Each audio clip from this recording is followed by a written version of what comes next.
Okay, good morning. Today's lesson is on how to create a successful composition. There is a handout that I gave you on how to create a successful composition, and keep that in your sketchbook as reference. The items that are circled directly tie into this project, yet it's a little wordy. So my purpose today is to sort of simplify that for you. The key to a good composition is to layer, repeat, or change scale of all of your symbols, lines, or patterns. Theoretically, you're going to have 7 symbols, lines, or patterns, and you're going to be using those together on making a video in one composition. So you're going to want to layer them, repeat them, and change their scale. And I'm going to show you how to start doing that today. The other thing that you want to keep in mind is that you can you should vary your line width. Consider your value. You know, some of you might just want to use marker only, and obviously, like black marker against bright weight paper, there's going to be a strong contrast there. Maybe that's what you're going for. But in some instances, you might want to, or it might help your composition to vary the value. You have to make a decision if you're going to create a symmetrical or asymmetrical balanced composition. You're not going to probably predetermine this. When you're sketching today in your sketchbook, you'll realize what you're going to go for. And the last thing is you need to have positive negative space relationships. So all of these things are important things to have, and what I would do is jot these down in your sketchbook. So at the end of this video, I'll give you a chance to jot them down in your sketchbook. I'll repeat them.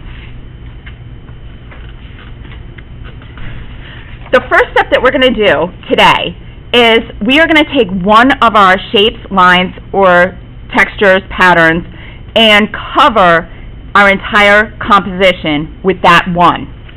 I'm going to show you 3 good examples.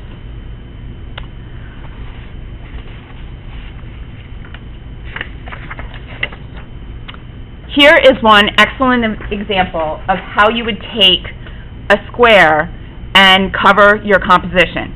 This right here represents your page. This is the proportions that we're going to be using for our final work of art. This is an example of unsuccessful composition. Remember how I said it's important to vary scale and layer?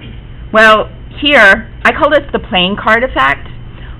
You are not creating a successful composition, you're creating a design, or you are kind of segregating your corners, which will hurt your overall composition. All of these are basically the same. They're not varied, they're not overlapping, they're not taking up the entire composition. So this is more successful. Okay? Remember my sketch that I did in my sketchbook I made a connection between athletic as a descriptive term and muscle tissue. So this is an example of how you could, in an asymmetrical way, cover your paper with that specific texture, which for my husband, you know, as my example, I use my husband, he's athletic, and this is one out of the 7 descriptive symbols that I created, and I'm covering my page with it. Here's loving. An unsuccessful example would be this.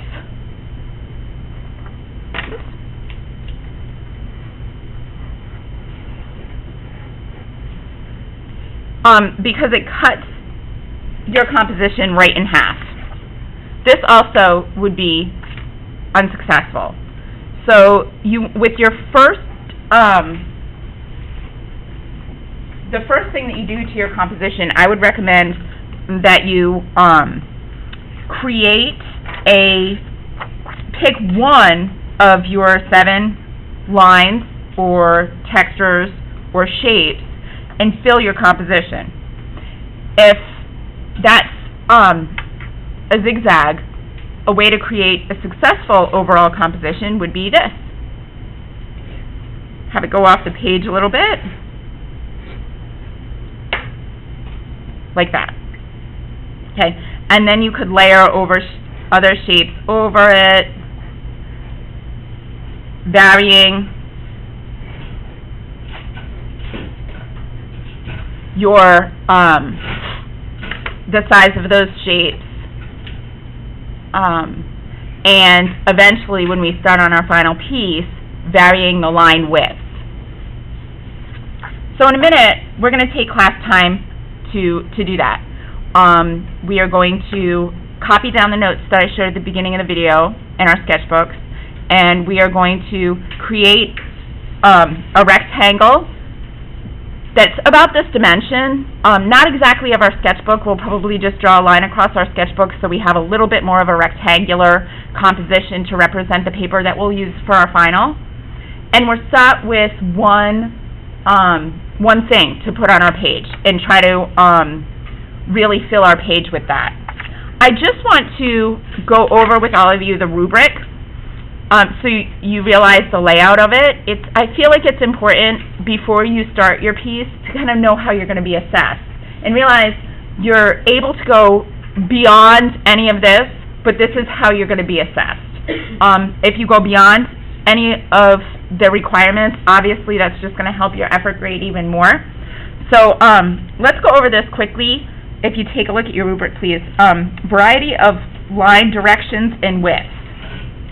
So I will look at your final work of art and I'll say to myself, did this artist create a work of art incorporating a multitude of lines and line widths, staying away from recognizable imagery?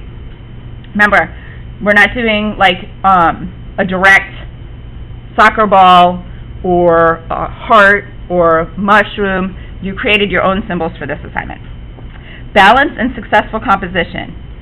Did you incorporate the entire picture plane? Guess what?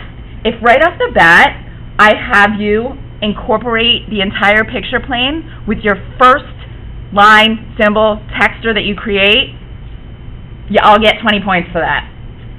So I'm kind of having you start by fulfilling that. Interesting shapes and texture within the shapes. So patterning, texturize. Did you incorporate positive, negative space relationships on your page, overlapping lines, or coloring in or texturizing shapes? You kind of practice that with the Zentangle card, remember? I talked a lot about positive, negative space relationships and creating patterns within shapes and things like that. So that's what you're going to be doing. Craftsmanship, very important. I am going to be looking at the neatness of this project. Life, I always say, life is too short to use dried up markers. So if your marker starts to dry out, try to get 2 points. That's just a figurative statement. I always try to get a dead marker from like Sean's desk at the corner of the room into the garbage can. I'm really good at it. So yeah, just wing it right towards the trash. Get another one. You know, you don't want to have unintentional coloring outside of the lines. You know, you don't want to add too much water to your paper because it'll really ripple a lot. You make sure if you're going to layer more than one watercolor that you let it totally dry. Tomorrow I'll be giving a couple demonstrations. Remember, you can use any materials that you want in this project. I'll be demonstrating a couple that you're probably a little less familiar with tomorrow. at the beginning of the class, and then you'll have 4 or 5 days to just work on this. It'll just be a good time, and you'll just be working on your final work of art, and really hopefully relax and enjoy it. Okay.